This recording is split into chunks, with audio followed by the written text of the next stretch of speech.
Welcome to USA Global TV and Radio, where our mission is to provide education, entertainment, hope, and inspiration. USA Global TV and Radio connects you with experts and audiences all around the world every single day to help you succeed in business and to live a richer life. Visit us at usaglobaltv.com to learn about career and life-changing training and mentoring programs like the Listening Mentor. Subscribe to our newsletter to stay informed about our special programs and offers. Discover how you can become a guest on one of our shows or a host or producer of a USA Global TV and Radio show of your very own. That's USA Global TV and Radio, where the doctor is always in.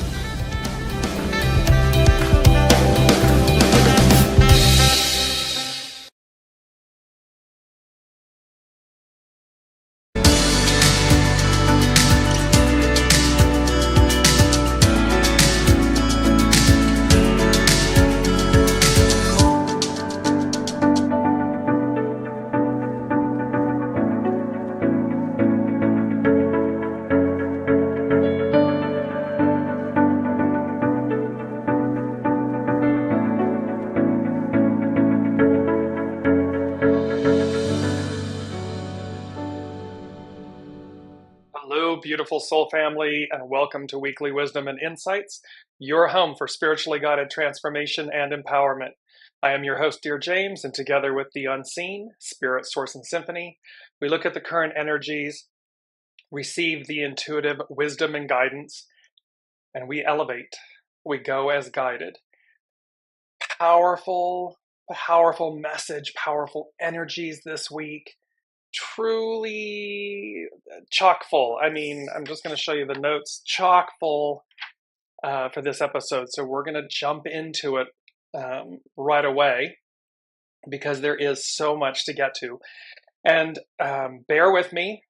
You're going to see, we're going to advance forward, and then we're going to project forward, and then we're going to come back to the present moment, these present eclipse energies, and how it's really setting everything up for us for the future, for the present moment and for the future. So, and the Unseen is having me be very methodical this week in this episode. So please bear with me with how they want the message to be delivered. And welcome everyone. Welcome Brigitte. Welcome Lorna. Welcome Alicia. As you know, as you're joining us, put in the comments, say hello, and then incorporate your comments and questions. We'll do that into the broadcast. So first thing the Unseen said, welcome Jennifer. The first thing they said is, I kept hearing the lyrics, nice and easy. Nice and easy. And it's from Proud Mary, Tina Turner, her Proud Mary. And I'm going to be putting on my specs a lot in this episode. Now, John Fogerty wrote from Creedence Clearwater Revival. They wrote and recorded the original.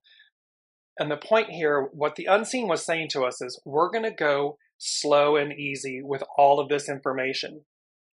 And I realized this morning when I was looking it up that there was a second meaning. And what the Unseen is saying to us about these changes. We're going to go slow and easy until it's not. And if anyone knows the Tina Turner version of Proud Mary, it begins very slowly. It's a very beautiful, rhythmic, she's speaking.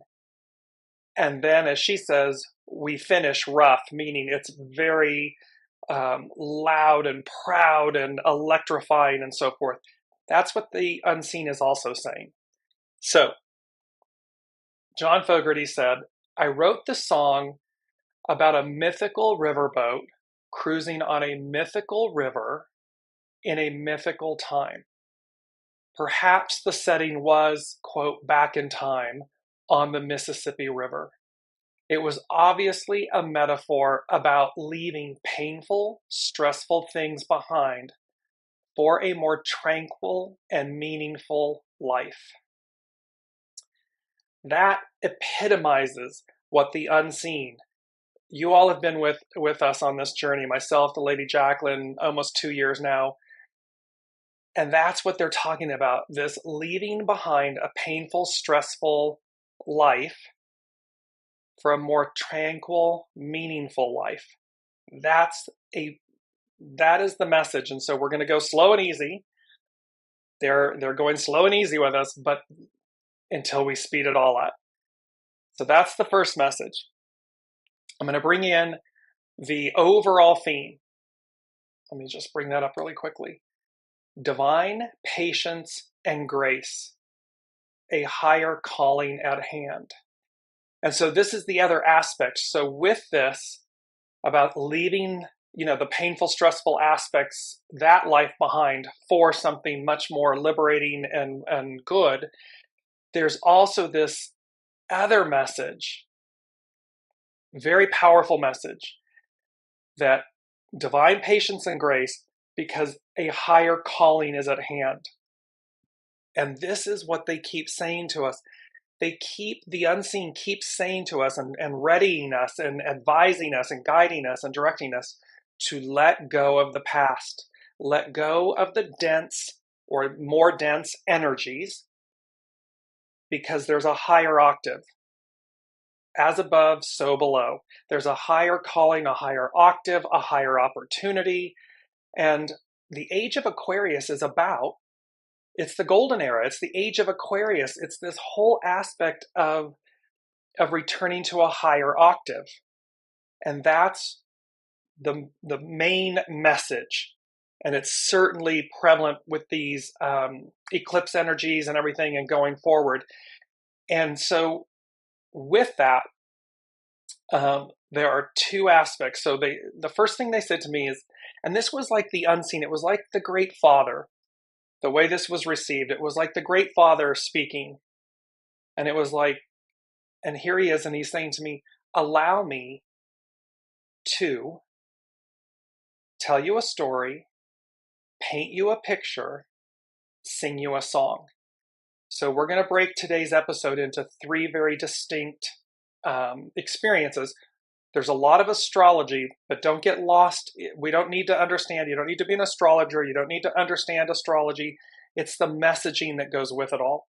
So here's the Great Father saying, looking down, saying, allow me to tell you a story. So let's jump into tell you a story. And the first thing is, again, we're going to jump forward in time. And this is from astrology.com. It's by Narayana Montefar. Hope I didn't. And it's about 2024 astrology predictions. And she says, a completely new era is afoot. In more ways than one, 2024 functions as a gigantic portal to a brand new epoch. Epoch meaning period of time.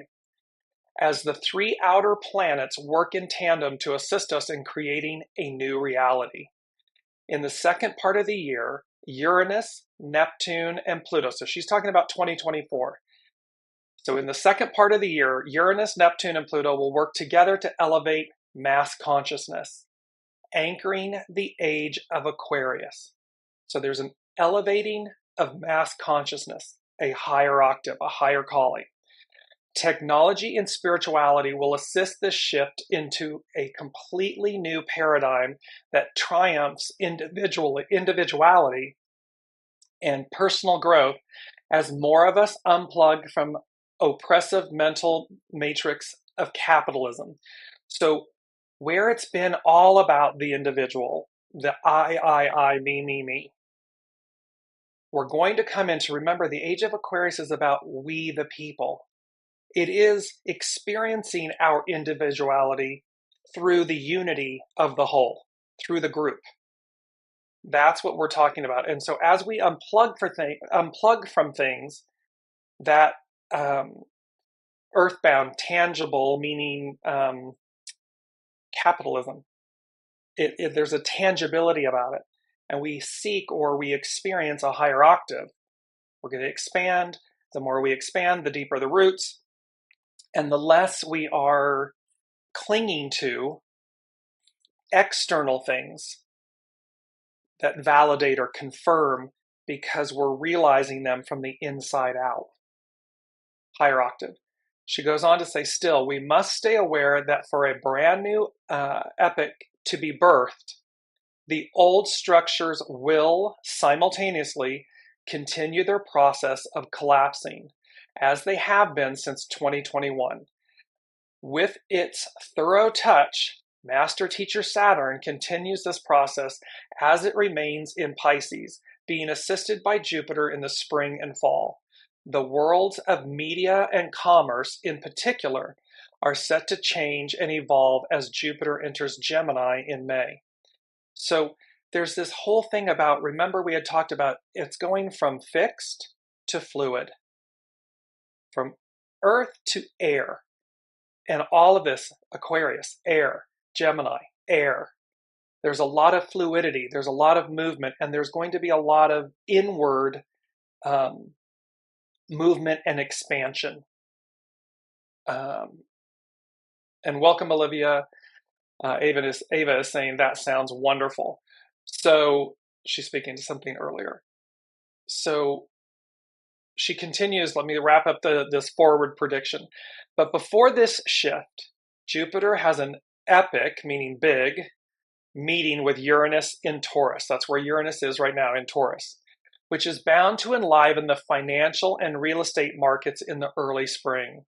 According to mundane astrologer Jessica Adams, this combination could see some countries introduce universal basic income, a real estate buyer's market, and huge personal profits for some. So we're talking, see, this universal basic income, that the whole, we're only as powerful as the weak among us. So there's this whole thing of how you rise the entirety of the whole. And then a buyer's market would indicate potentially that there's a collapse of it, and then it renews. At a personal level, the cardinal signs wrap up a 15-year cycle, and cardinal is visionary. It's the ideal. It's the visionary leader in astrology, in the zodiac. So the cardinal signs wrap up a 15-year cycle of transformation as Pluto ends its transit in Capricorn. Remember, he's tidying up. We're bringing to light everything. As of 1/24/24, Pluto officially moves into Aquarius for the next 20 plus years, and that the equivalent of that hasn't happened in 246 years. Industrial Revolution, American and French revolutions, all of this advancement.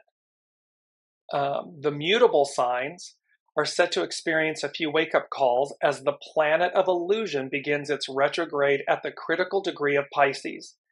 Collectively, we all continue the work we began in the summer of 2023 as the lunar nodes of destiny in Aries and Libra continue to end toxic and codependent relationships. So there's a continuation to cleanse, purify, release the old, because we're emptying the vessel, we're making space for the new. Luckily, we get the hardest part of the year out of the way by doing deep and personal growth between January and April. During these months, the nodes activate Chiron, the wounded healer, so Chiron in Aries, following up on a journey that we first walked at the beginning of 2023. Through spiritual, energetic, or psychological work, we heal the area of your chart ruled by Aries, and you can make 2024 a huge success. So there's this whole aspect. So this is advancing, where there's a whole new era, a whole new epoch, meaning time period, that is upon us. So in the Allow Me to Tell You a Story, the unseen, the Great Father is saying, look forward so that you understand what's happening now. And that's, in essence, to be prepared, to be readied, so that we're always looking at what's happening as we advance. We look in the present to see what's happening in the future. So I know that sounds like an oxymoron, but it's not. So let us now move to this is by Yoga Journal. And because coming up on Friday is what's called a Mercury Cazimi. And it's where, and a Cazimi literally means in the heart of the sun. and the sun representing the Father, our life force. And so this is from, it's Jordan Mary from Yoga Journal. And she says, after a week of vast movements, she's talking about the eclipse energies that we're experiencing. We're right in the middle of them. We had the first one on the 14th, the next one's on the 28th of October. After a week of vast movements and our initiation into eclipse season, the days come to seem to offer opportunities to integrate and unravel all that was brought into our awareness under the solar eclipse. That was on the 14th of solar. The lunar eclipse is on the 28th. It's a time to process deep within our awareness. When the sun comes together with a planet in the sky, it is known as a cazimi, a term which comes from the Arabic word meaning in the heart of the sun. A cazimi is a moment that brings evolution and renewal to the themes of whichever planet is aligning with the sun. On Friday, October 20, 2023, Mercury steps into the spotlight as it comes into the heart of the sun. And Mercury is going to be very, very prominent in all of this week's energies and so forth. The sun represents our consciousness, awareness, spirit, and self-identity. Mercury represents our minds, mental processing, learning, and perception. And the recent solar eclipse in which the sun and moon came together in Libra offers the potential for insights and clarity around the self. This is all about purifying the vessel, emptying the vessel, releasing what no longer serves you, making room and space, readying yourself to be ready. This meeting, and they're just stopping me for a second to say, and nothing is monumental, insurmountable, overwhelmed. Don't let any of those energies, because the energies themselves are very, I don't know about all of you, but I've had 2 days so far where I'm just like, whew, everything's fine, air quotes fine, and yet it's as if you feel like a cat stuck on the ceiling. And then it's back to, like, okay, everything's moving, ching, you're stuck on the ceiling again. And a lot of energies where people are just exhausted, like you can't function, you're just so tired. So you can see this kind of melange and mix of these energies. But don't become overwhelmed by thinking or believing or telling yourself that you have to hurry up to get somewhere, or you've got, like you can't figure out what this all means. Just be, and as we always say, listen to your soul, because that's what this message is about. The message is about higher octave, and you're going to see that in the paint you a picture in a moment, how the SABIAN symbols and another statement paint this picture of when we listen, connected soul source connection, when we listen, there's nothing that's outside of us. There's nothing we need to, air quote, worry about. We have everything we need. We've got it. So she goes on to say with Yoga Journal, this meeting in the heavens is an invitation to update our mind, update our self-identity, and update our perception of ourselves as well as the world around us. See, update, upgrade. This theme is throughout everything they led me to. Higher calling, higher octave, higher connection, new age, new higher is the messaging. Mercury will square Pluto. A square in astrology is created by two planets sitting at 90 degrees or 3 signs away from one another in different elements. And a square is a frictional aspect. As Mercury sits in the air sign of Libra, it forms a square with Pluto in the earth sign of Capricorn. So Mercury in Libra, air, relationships, balance, legal system, harmony, and Mercury, the way we think, and then Pluto, bringing up the underbelly, bringing up what needs to be seen in Capricorn, earth, this thing of like it needs to be tangible change. So this cleaning up, this dismantling, and remember, we can let go of things easily. It's a choice. Or we can struggle. That's a choice. So Squares create friction and tension. They want us to feel the heat and hear the noise so that we look, so that we listen, so that we bring our attention to what they make apparent to us. It's not to bury our head in the sand. It's not to ignore and deny.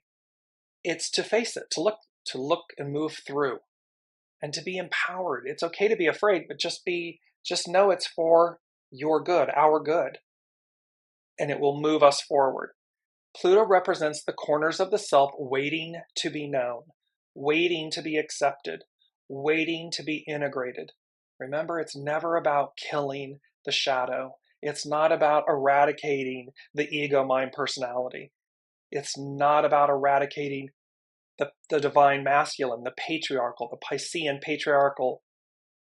It is about purifying, harmonizing, balancing, accepting, integrating. It is the farthest depths of the seas and the least known spaces of the subconscious.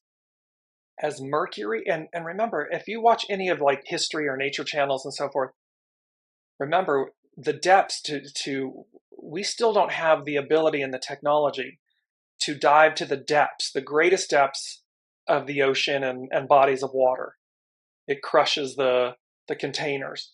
And yet there's an entire system of life that's unknown to us. Well, this is the same concept. What is hiding, Plutonian? What's hiding within us that's waiting, just waiting to be experienced, to be integrated, to be realized? It's a vast mystery, and yet we've yet to tap it all. As Mercury squares this transformative planet on Friday, October 20th, just hours after it forms a cazimi with the sun, so you see they're working in tandem with one another, it asks for our awareness to come into these previously unknown corners of ourselves.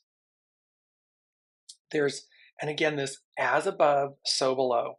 Just keep, it's not our mantra this week, but keep as above, so below. That's why there's so much astrology in this week's show, because it's important for us to recognize and realize the importance of these planets that we take for granted, that represent the heavens above. And they're guiding us, they're symbols for us. And so as above, so below. Within this square, there's a cosmic intention to reveal more of ourselves to ourselves, to see more of who we are and the parts of us glimmering through the cracks of our own transformation. Remember, this is always an inside job. This is always for us, not to us, for us. Although squares are known for their tension, it is in surrendering to the purpose of the transit that the experience becomes smoother. It is in witnessing that the transit not only sits outside of us, but also represents parts of ourselves wanting to be known, that the occurrence becomes more healing. It's about the integration. It's about how the characters in our play, people, places, things, objects, they're all parts of our play. And they're mirroring back to us so that we, from the inside out, heal, transform, transcend, change. Sun square Pluto, a day after, there's a lot of activity this week. A day after the cazimi and hours after Mercury in Libra squares Pluto in Capricorn, the sun in Libra comes into its own square with the planet of the underworld. Two powers, two brothers. The sun, the heavens, remember, because it's divided into three. The heavens, the waters, the underworld. So these two come into their own square. As the sun shifts into the space where Mercury stood hours before, it continues the story of illumination and revelation, holding space and time for deep transformation of our identity. Who are you now? Not who you've told yourself you are, not who you've been, but in each moment, keep asking yourself, and especially as we move forward, because remember, these these eclipse energies are going to ripple out for some time, 6, 12, 18 months forward. So the question to ask in any given moment, who am I now? And listen. Don't tell yourself who you are. Make space and listen to receive wisdom of who you are. Pluto reminds us that, like nature, we are a journey of movement and always shifting between seasons of birth, becoming, sustaining, releasing, and dying. It's always a cycle. Pluto shows us that transformation is not something living outside of us, but rather that it is us. We are transformation embodied. We are the change we seek. We are the miracle we desire, or we are. It's the magician in the tarot. It's the fool in the tarot. We have everything, pure and simple. While the sun represents our sense of self and individual identity, as it comes into a dance with Pluto, we are invited to move through the cycle of transformation and allow ourselves to be reborn anew. And when we look on the world stage and we look in politics and governance and institutions and businesses and everything, you're either stuck in the past, you're stuck in an identity, you're stuck in a way because you don't want it to change, and yet we're the embodiment of change. We're the embodiment of transformation. We're the embodiment of evolution. So the beautiful statement of like, namaste, I bow to the divine in you. That's what namaste means. I bow to the divine in you. Bow to the divine in you of who you were. Person, place, institution, government. Honor that.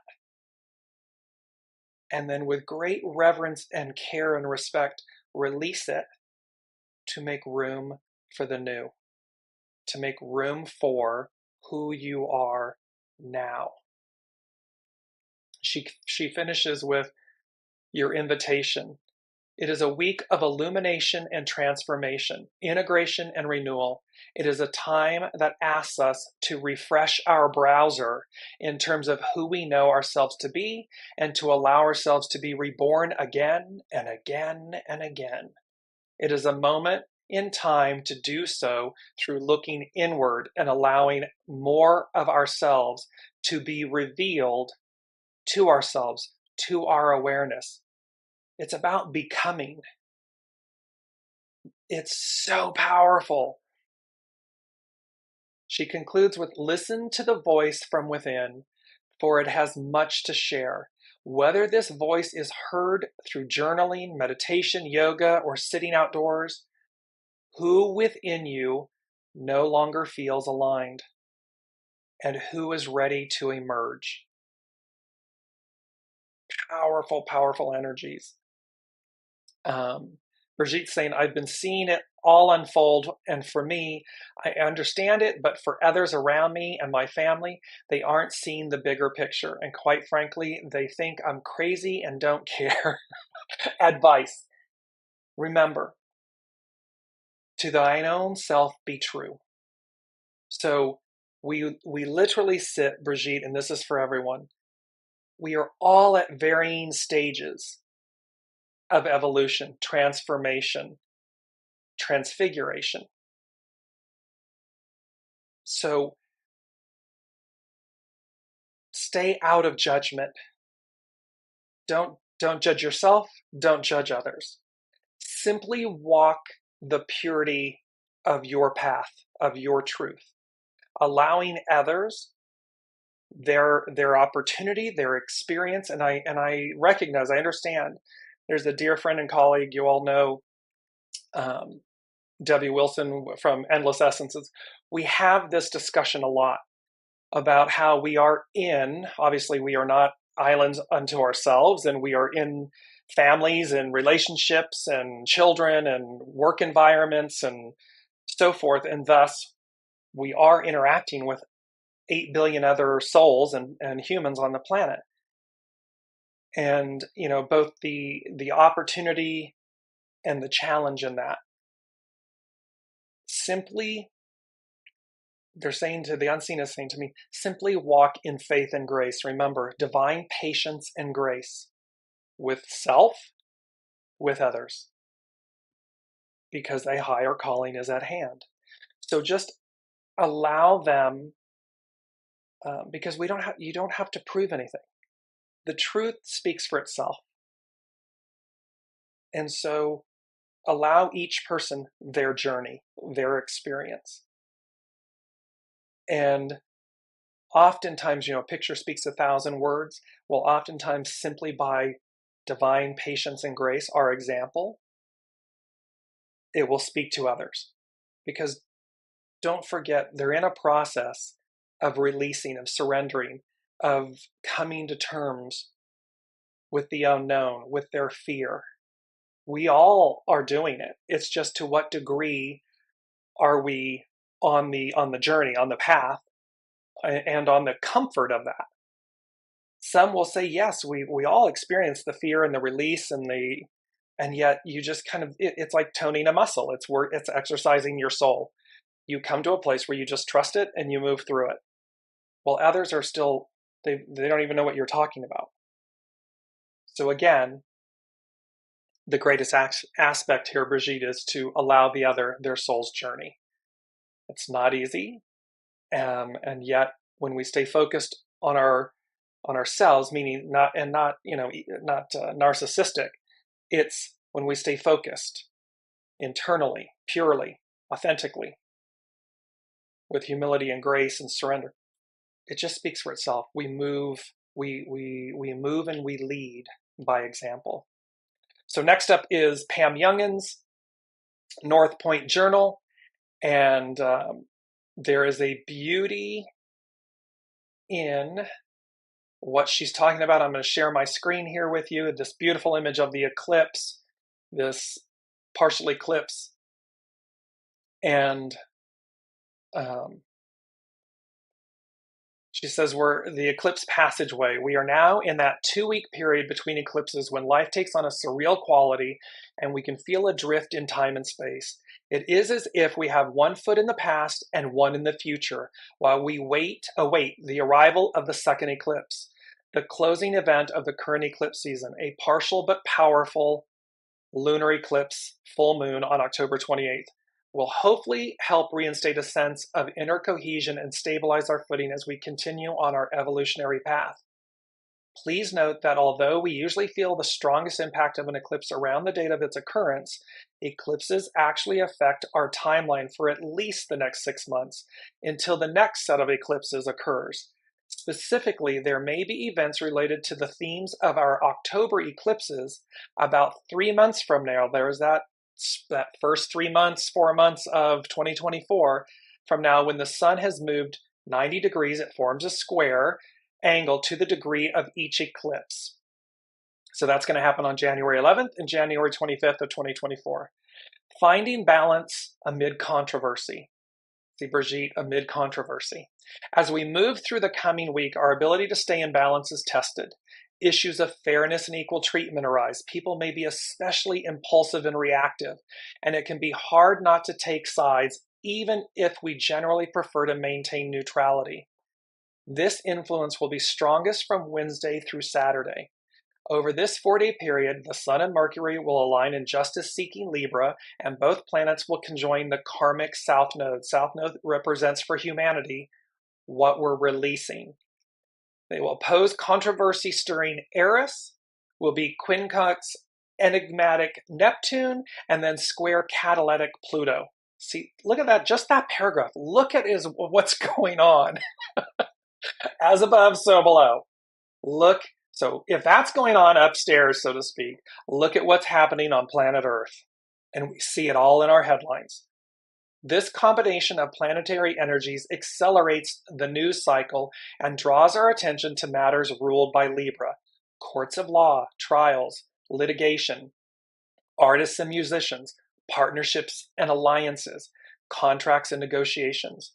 A wide variety of opinions is offered for us to choose from, compelling us to discern our own truth versus what we may be told is the reality. And so that again is speaking to what Brigitte raised. See, there can be this wide variety of opinions and where we are and all of this stuff, and what's required of us to simply quiet ourselves, to discern our own truth versus what we may be told, and then go about our business.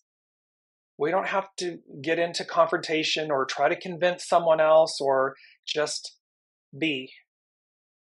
What has been hidden, and you're going to see how the moon, Pluto, and the moon in this chart coming up in the picture that we tell, what has been hidden comes to the surface, a disruptive but necessary process. Evolutionary directive. Since the moon's nodal axis is involved in the dynamics this week, this is a good time to revisit some of the evolutionary directives involved in having the north node in Aries and the south node in Libra. So north node, where humanity is going, south node, what we're releasing. However, while we want to be aiming for the highest expression of that Aries north node, it is important to be very self-aware this week.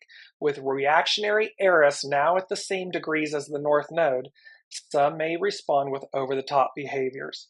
So again, this is eclipse season, which makes full moons look like they're, like, you're not, it's eclipse season. So the energies, the transformations, the opportunities, the reactions, reactive versus proactive, all of this is heightened, and it's compelling us. It's an evolutionary directive. So in brief, she goes on to talk about these traits. And so she's saying there's traits here about go from codependency, hyper-awareness of others, to independence, self-awareness. From seeing life through others' eyes to trusting your own internal GPS, your own internal instincts. Focusing on external harmony to making internal balance the top priority. From needing exact reciprocity to basing our well-being on our own inner alignment. We don't need someone else to validate us to be okay, to know that we are walking the purity and the truth of our path. From the need for external approval and respect to taking risks based on our own knowing. From being indecisive and needing to justify our choices to acting on intuition and not needing to explain or defend. You're right on point, Brigitte. So here we have this same, you can see there's this beautiful astrological picture being painted for all of us. So there's the Great Father saying to us, allow me to tell you a story. So he and the unseen, they've just told us this future, present story that's all leading to the dismantling and the releasing, the purging and the purifying of the old. Maintain, walk your path, because there's this higher calling, this higher octave at hand. Next up is paint you a picture. So I'm going to share my screen again. Let me bring it up, and we're going to look at the astrological wheel for this Mercury Cazimi. It's for the for Friday. It's based on Friday's chart. And again, here it is. It's the astrological natal chart for Friday. And what you'll see is up here in the top left, you'll see the sun, the symbol for the sun, and right to the left of the sun is Mercury. They sit at 27 degrees Libra. Now, I want to bring up for you the Sun-Mercury Sabian symbol. And here it is. A man becoming aware of spiritual forces surrounding and assisting him, her, they. The keynote is the realization at any level of existence that one is never alone, and that the, quote, community, visible or invisible, is sustaining one's efforts. So we're coming into a greater awareness that our unseen community, we are one with. We are never alone. We are walking and have always walked with our soul source connection, our GPS. And thereby, It's talking about every individualized organism is a part of a larger organized whole. Whether or not it is aware of this or of the sustaining power of the whole, a person, however, can deliberately choose to follow the dark path of ego isolation, which sooner or later always leads to destruction and self-loss in, quote, matter, earth, tangible. At the animal level, primal level, animal level, the whole biosphere is the community. For the ordinary human being, it is the tribe or family, the village, the community, the nation, the business, the sports team, however you want to look at it. As the individual expands their consciousness, they may become aware of a spiritual community, even beyond the new sphere, the one mind of humanity, the realm of the pure light of the supermind, which is what the concept of the White Lodge suggests. So again, higher octave, higher calling, higher ability to connect to the unseen.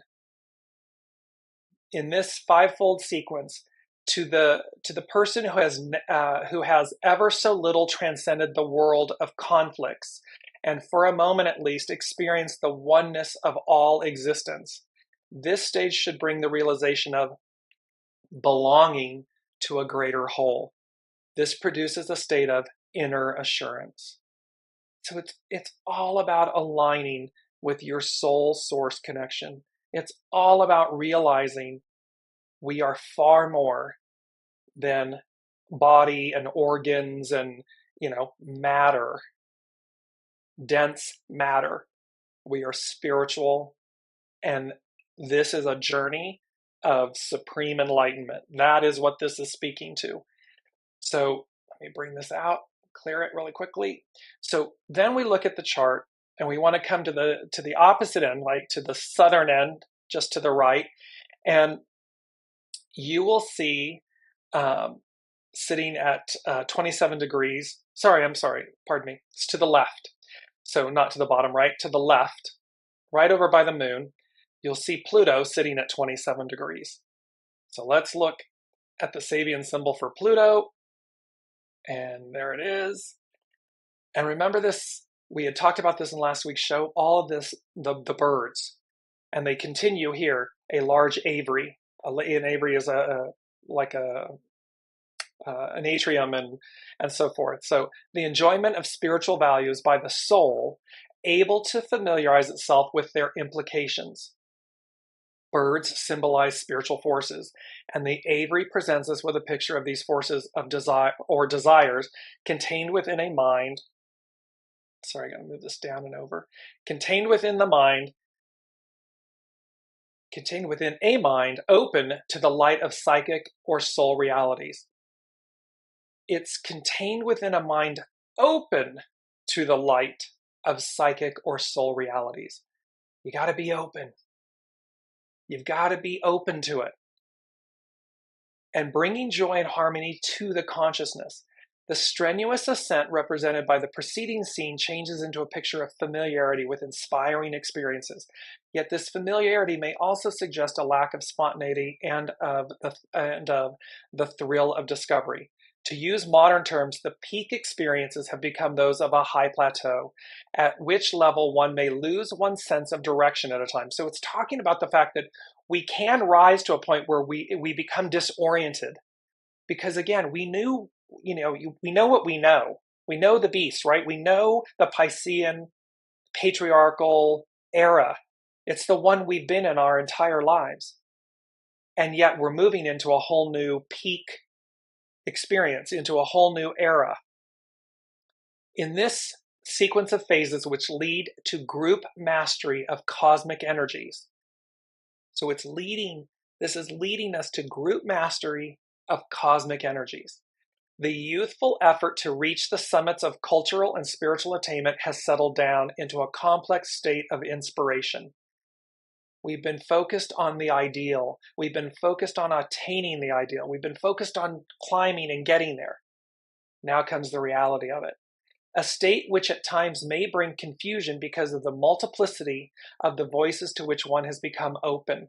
So in other words, there may be a confusion because this is the clairaudience that we spoke about in last week's show, that we're opening to the capacity of being able to respond to these many inner voices. And don't confuse that many, like schizophrenia with the mind. That's not what this is talking about.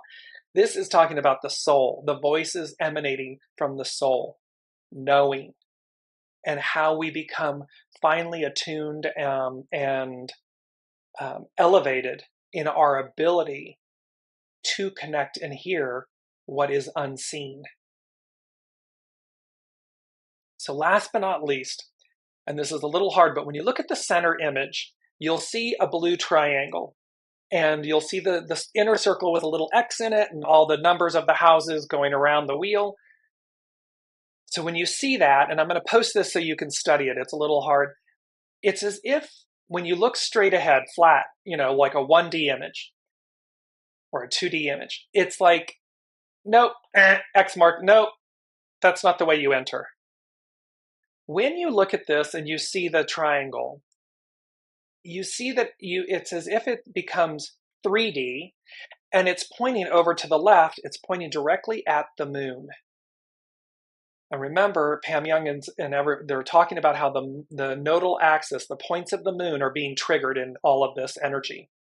And here's the moon representing what's hidden. She reveals. She reflects light, and she reveals what's hidden. And so we're directed to the moon at 7 degrees. And the moon is in Capricorn like Pluto. And so here you say, in a sunlit room, in a sunlit home, domesticated birds sing joyously. Birds, spirit, the unseen, the higher realms. There's all of this information pointing us from the inside out to look up, open up to the golden age and era of Aquarius, of the heavens. The wholesome happiness which subservience to the ideals and patterns of a well-established culture brings to those who accept them unreservedly. See, again, there's a call to be open. There's a call to receive, because it's a subservience, meaning you surrender to your soul. You surrender to the divine. You surrender to your divinity, to your higher octave. You ask your ego, mind, personality to sit in the sidecar, to be in alignment or in service to the higher octave, the soul. Because it's well-established culture, these patterns in the well-established culture brings to those who accept them unreservedly. And it doesn't mean be foolish or blind or anything. It means to connect, to really connect with your soul, and then watch the magic and the miracles. Because now you're exercising your soul, you're one with it. In various ways, this section of the cyclic process brings to us images glorifying the power and benefits which a steady and well-integrated society brings to its members. Saturn rules Capricorn. Saturn was the ruler of the golden age before he became a symbol of binding limitations.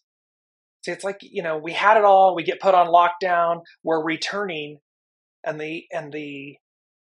with the understanding that we will be wiser. It doesn't look like it right now. I understand that. However, we will be. So he, she, they who accepts willingly, or even better, takes for granted the value of these limitations, can lead a serene and happy existence, whatever their social status. So in other words, it doesn't matter where you are in life, on the food chain and everything. One who accepts willingly, or even better, takes for granted the value of these limitations, meaning they're imposed for a reason, so that we'll turn inward and connect. And then all of a sudden, a happy existence, whatever the status. And that's true when you experience it. What this Sabian symbol is speaking to makes perfect sense. So at this sequence, it suggests to us how we can enjoy our life condition by allowing the spiritual values it embodies to fill our consciousness. Spiritual values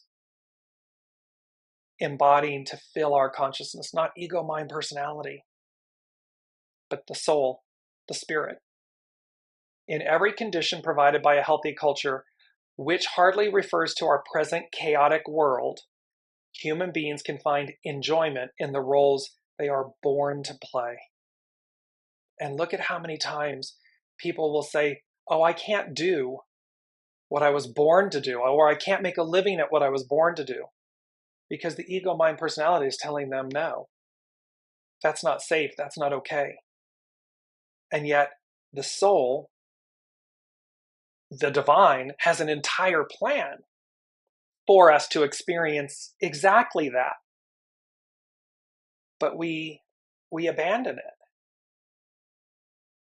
because that requires a higher consciousness, a higher value, a higher trust. We have to trust our soul source connection, trust the divine. So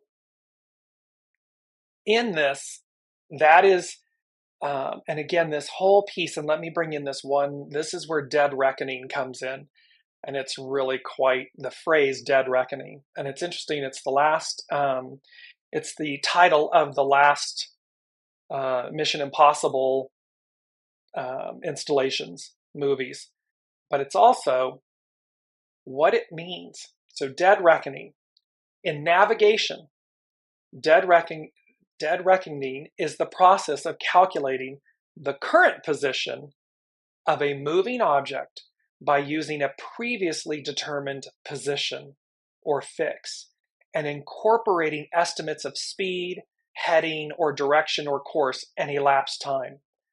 The corresponding term in biology to describe the process by which animals update their estimates of position or heading is path integration. Dead reckoning is saying it's a means by which we calculate our movements, our direction, where we're going. But it's based on our current position of a moving object. Life is all moving, all changing. We are all moving, all changing. By using a previously determined position. So we're doing something based on who we think we are, or what we think our experience is, or it's something to do with the past. And yet we're trying to navigate moving forward, which is unknown, which is new, ever moving and changing, by this dead reckoning, this process of calculating the current position of a moving object by using a previously determined position. Who are you now? Who you were is over. It's back there. Doesn't mean it's not purposeful. It just means that it's something that's past us. Dead reckoning is subject to cumulative errors. One after the other after the other. It's subject to cumulative errors. Advances in navigational aids that give accurate information on position, in particular satellite navigation, using the global positioning system, have made simple dead reckoning by humans obsolete for most purposes. Now think about that in terms of, now apply this. These navigational aids, so dead reckoning, the way that this operates or did operate, is subject to cumulative errors. If we're making decisions in the present for where we're going in the future, based on who we are in the past, we're subject to cumulative errors. Advances in navigational aids that give accurate information on position, in particular satellite navigation using global positioning, GPS, global positioning system. I change global to God. God positioning system, soul source connection, satellite navigation, soul source connection, God positioning system. These navigational aids have made simple dead reckoning by humans obsolete for most purposes. It's a story to say, we have it. It's here. We're just not using it. And it renders the cumulative errors and the human errors obsolete when we do use it. So use it. And it speaks to errors. It says, while dead reckoning can give the best available information on the present position with little math or analysis, it is subject to significant errors of approximation. See, the ego, mind, personality, it's trying to figure out all of the approximations. The soul just says, go that way. It's over there. And the only thing that we're required to do, it's a big thing. Trust, listen, trust, connect, go as guided. Because otherwise we're in our ego, mind, personality, we're in our head. And that can cause cumulative errors. And that is of the old. I mean, it's of the old in the sense that it's like they're saying to me, we've terminated the connection. All we have to do is turn it on, power it up, utilize it. That's what this dead reckoning message is all about. I'm going to post that as well in the show thread afterwards, because it's a great read. As we move on, because we're getting really close on time. So that was paint you a picture, and then sing you a song, and it's the Partridge Family theme. And the theme of the song, the title of the song is Come On, Get Happy. Hello, world. Here's a song that we're singing. Come on, get happy. A whole lot of loving is what we'll be bringing. We'll make you happy. We had a dream we'd go traveling together. We'd spread a little loving, then we'd keep moving on. Something always happens whenever we're together. We get a happy feeling when we're singing along. Traveling along, there's a song that we're singing. Come on, get happy. So the unseen spirit source symphony, they are saying, hello world, here's a song that we're singing. Come on, get happy. Connect, listen. And then it's the Partridge Family. And they drew me to the word partridge, a bird. Biblically, they are known because they only exist about 4 or 5 places around the globe. In this instance, biblically, they are known as cone, Q-O-N-E, and it is a Palestine partridge. And there is a reference to it. It is Jeremiah 17. Today, 10/18/2023 becomes a 17. So I'm going to read to you Jeremiah 17. I, the Lord, search the heart. I test the mind, even to give every person, man, according to his ways, according to the fruit of his doings. As a partridge that broods but does not hatch, so is he who gets riches, but not by right. It will leave him in the midst of his days, and at his end he will be a fool. There's a beauty in this message that says, when you go about doing things illicitly, it is like the partridge who steals the eggs of other nests. And evidently, those stolen eggs never hatch. And thereby, the riches that someone receives, but not by right, not authentically, not purely. So again, person, place, government, institution, business, illicit behavior, illicit riches will leave you in the midst of your days. And at the end, you will be a fool. And so it's like there's a message here again of look to the look to the past, see what you're doing so as to course correct in the present moment now. Make the choice now to change so as to not be a fool in the sense that you thought you were going to get away with it, because the world is showing us the current energies. Remember, they were talking about the news and media and so forth, how rapidly it brings to bear these judgments. And judgments, just, what's the energy of what you did? So that's there. The second thing they said was, "Hark the herald angel sings, hallowed be thy name." So we had one of the shows was "Hark the herald angel sing." A herald angel is an intermediary between God and mankind that relates important news to humanity about upcoming events. So hark the herald angel sings, and what they're singing, what the herald angel sings is, hallowed be thy name. And then I heard, thy kingdom come, thy will be done, on earth as it is in heaven, as above, so below. So this whole aspect, and I'm not speaking from any religious, this is spiritual for me, the way it comes to me. So this for me is saying, this herald angel is going to sing about, hallowed be thy name. Hallowed is to be pure, divine, to be blameless. It doesn't mean perfect.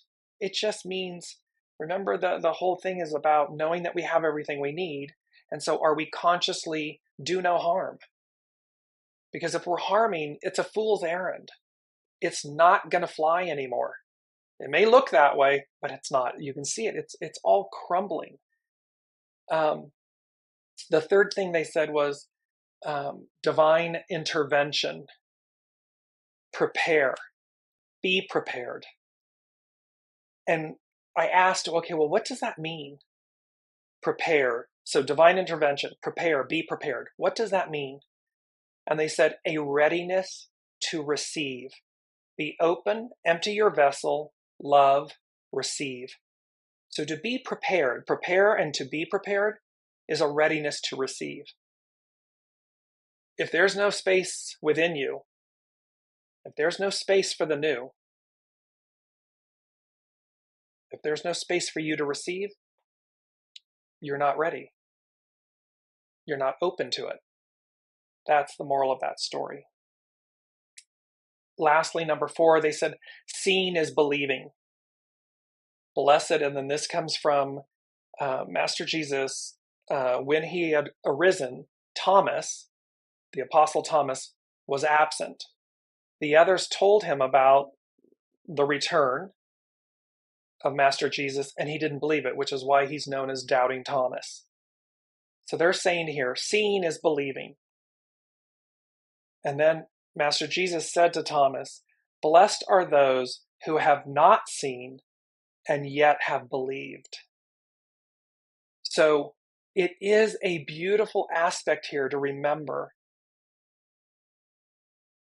Seeing, believing in the unseen, it's about believing first. It's about opening ourselves to it. And then you'll have your experiences, your affirmations, confirmations, your experiences with it, which prove out, meaning, oh, I've seen it because I know it exists. It's occurred. That's what they're talking about here. And last but not least, it was number 5, and it's a proverb. And it's all good things must come to an end. That's the proverb.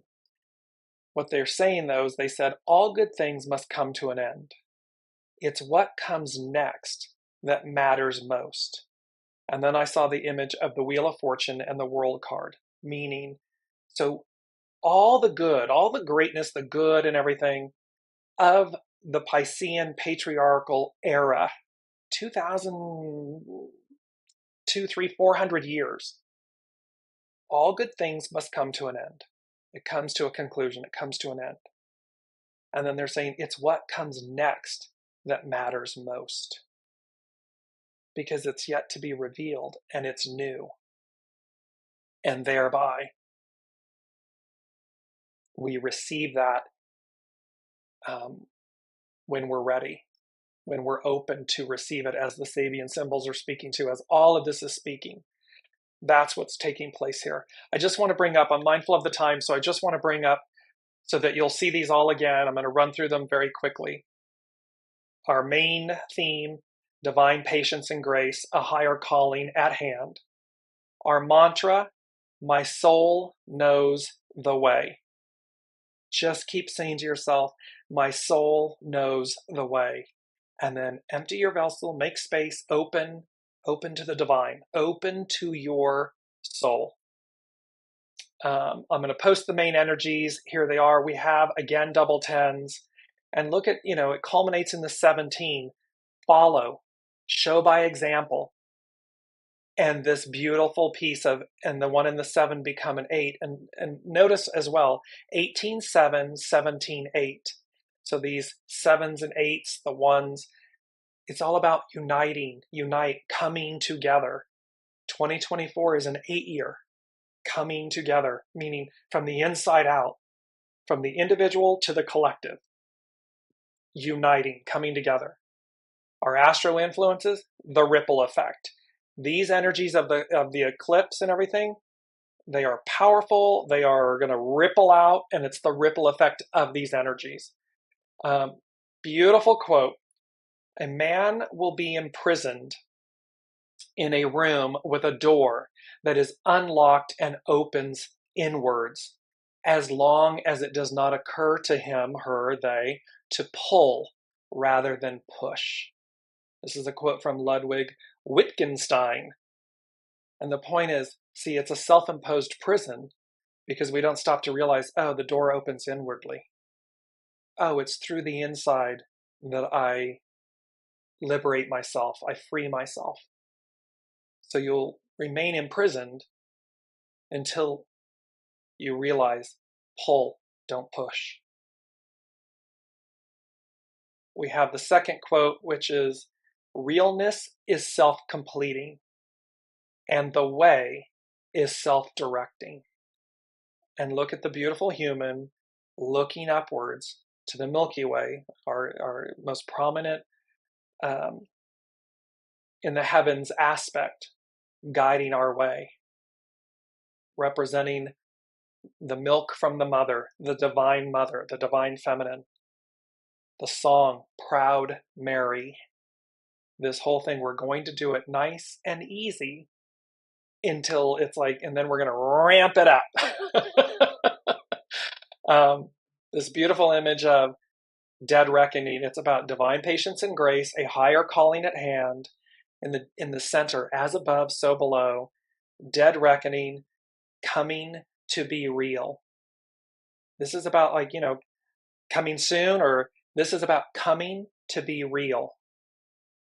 All of these things being real, authentic, pure, reality. They're coming to be real.